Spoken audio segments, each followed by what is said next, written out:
Nah, Bapak Ibu sekalian, di dalam Quran itu ada banyak ayat yang menerangkan doa orang tua sangat berpengaruh kepada anak. Sangat berpengaruh kepada anak.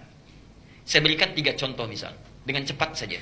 1, Quran surah ke-7 Al-A'raf ayat 189. Quran surah 7 ayat 189. Insyaallah. Ada? Oke. Sudah, saat Adam bertemu dengan Hawa, kemudian melakukan hubungan suami istri, Hawa mulai mengandung, kandungan ringan sampai berat, ya. Kemudian, perhatikan, poinnya, lihat ujung ayatnya. Saat menjelang masa persalinan itu, da'awallaha, suami istri itu kemudian berdoa, Adam dan Hawa kemudian berdoa, la in ataitana shalihan lanakunanna minasyakirin. Ya. Suami istri berdoa sebelum dilahirkan. Kalau dalam bahasa kita, bahasa bebasnya, misal suami berdoa, duhai Allah, dalam rasa sakit yang tengah dirasakan istriku ini saat akan dia menjalani persalinan, mohon ya Allah, dalam sakit yang dia emban dalam menerima amanahmu ini, mohon ganti rasa sakitnya dengan anak soleh yang akan dia lahirkan. Tentu kami akan merasa bersyukur dengan itu. Ibu juga begitu. Saat sakit dalam keadaan mengandung, menjelang masa persalinan, ya, yang dilakukan jangan banyak mengeluh. Aduh Pak sakit, aduh Pak pijitin ini, aduh Pak miring sini sakit. Perbanyak doa. Perbanyak doa. Karena orang-orang yang tengah mengandung, orang-orang yang tengah menerima amanah Allah dalam lelahnya, doanya cepat terkabul. Doanya cepat terkabul. Duhai Allah, dalam sakit yang tengah saya rasakan ini, mengemban amanahmu, mohon ya Allah, ganti rasa sakit ini dengan lahirnya anak soleh yang telah engkau tetapkan. Tentu saya akan sangat bersyukur kepadamu, ridha dengan sakit yang saya terima ini. Kalau saya sudah bermohon dalam keadaan demikian, belum juga engkau kabulkan, dengan cara apa lagi saya mesti bermohon kepadamu ya Rabbal Alamin? Boleh. Masya Allah, itulah yang pernah dilakukan oleh Nabi Adam alaihissalam, diikuti oleh Nabi Yakub ketika punya anak Yusuf dan 11 saudaranya, dari beberapa istri yang berbeda. Yusuf punya anak namanya Bunyamin, dari ibu namanya Rahil. Nah, 10 saudara yang lain itu cemburu kepada Yusuf. Saya persingkat, berencana untuk membunuh Yusuf. Kumpul di satu tempat di samping rumah. 9 orang mengusulkan, uqtulu Yusuf, bunuh saja Yusuf. 1 orang mengusulkan, jangan bunuh, lemparkan fi ghayabatil jub. Lemparkan ke tempat gelap saja, gak usah dibunuh. Nanti akan dibawa oleh pedagang menjauh dari kita. Saya mau tanya, maaf, kalau ada musyawarah, 9 orang memutuskan A, 1 orang memutuskan B, mana yang diambil? 9. Dan setan kalau sudah maksiat gak akan nanggung. Datangnya nodong, ya. Datang ke angkot mau nodong, begitu teriak nusuk, ya. Nanggung, yang lainnya pun dilukai juga. Setan gak akan nanggung. Tapi yang ini luar biasa. Begitu 9 mengusulkan bunuh Yusuf, yang 1 mengatakan jangan bunuh. Ternyata yang 1 ini yang diterima, bukan yang 9. Yang 1 yang diterima. Apa penyebabnya? Para ulama menyampaikan itu karena doa Nabi Yakub alaihissalam yang sering berdoa supaya Allah bisa menjaga mereka untuk tidak melakukan perbuatan yang keji. Jelas sampai di sini? Ya. Maka saya mohon sebesar-besarnya berdoakan anak-anak kita. Kalau bapak ibu yang belum hafal Quran sampai sekarang, jangan cegah anaknya hafal. Ya.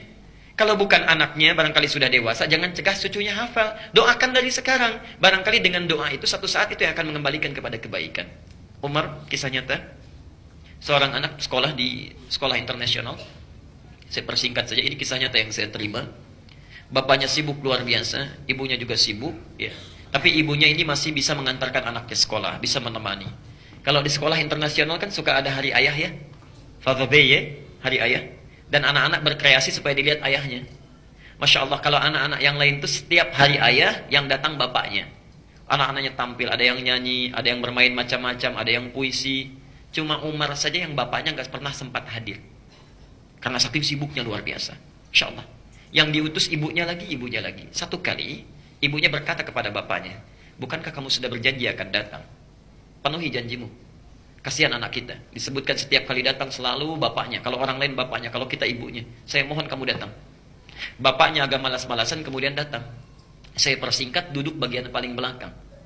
Singkatnya, ketika Umar diminta maju untuk perform, ini luar biasa, terkejut hadirin yang ada, karena tidak memilih untuk bernyanyi, tidak memilih membacakan puisi, tapi hanya 1 kalimat yang diungkapkan. Miss, saya ingin bacakan Quran surah An-Naba. Oke.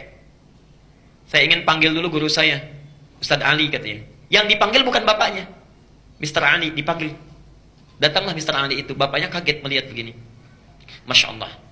Mr. Ali ini diminta oleh anaknya Umar tadi untuk menguji. Silahkan lihat bacaan saya. Begitu dibaca, amma yatasaalun sampai ayat 5 dari 40 ayat, kata gurunya itu Mr. Ali, cukup. Bacakan ayat 9, dibacakan. Bacakan ayat 20, dibacakan. Bacakan ayat 30, dibacakan. Masya Allah. Hafal dengan nomor ayatnya. Di akhir perintahnya, lalu bertanya gurunya itu, Mr. Ali, Omar, apa yang menjadikan engkau begitu ingin menghafal Quran? Sampai hafal surat An-Naba ini dengan ayat-ayatnya. Perhatikan jawaban Omar. Saya pernah mendengar guru menyampaikan pada saya, kalau bisa membaca Quran dan menghafalkannya, maka di hari kiamat nanti saya akan membawa mahkota dan bisa dipakaikan di kepala ayahanda dan ibunda saya. Jadi saya itu mendengar hadis itu ingin satu saat memberikan hadiah kepada ayahanda dan pada ibunda. Di akhirat nanti saya ingin pakaikan dengan tangan saya sendiri kepada di kepala ayah dan ibu saya. Masya Allah. Bapaknya di belakang langsung lari. Dipeluk Umar itu, dicium kakinya minta maaf, ya, langsung digendong dibawa pulang. Bapak Ibu sekalian, saya tidak ingin terjadi Anda semua terjadi seperti ini, ya, atau mengikuti kisah ini. Maka mohon maaf sebesar-besarnya. Kadang-kadang Anda sesibuk apa sih para ayah itu? Kadang-kadang lupa kita, kadang-kadang kita lupa. Datang berangkat gelap, pulang juga gelap, nggak pernah lihat anak. Apa yang Anda inginkan? Bukankah kita mencari rezeki untuk kembali kepada keluarga? Masya Allah. Mana waktu yang kita sudah berikan untuk anak-anak kita? Nabi Ibrahim, Nabi, Rasul, bebas dari kesalahan, disebut Khalilullah, masih jalan kaki dari Palestina ke Mekah untuk lihat anaknya, sampai tumbuh dewasa luar biasa. Antum bukan Nabi, bukan Rasul, Masya Allah, tidak jelas surganya, sesibuk apa? Kadang-kadang anak kita tidak kita perhatikan, keluarga menunggu, bahkan Masya Allah 8 jam sudah nunggu-nunggu ingin main, Anda datang ke rumah saja masih membawa pekerjaan kantor, Masya Allah, kapan tuh keluarganya? Ya. Karena itu bertakwalah kepada Allah.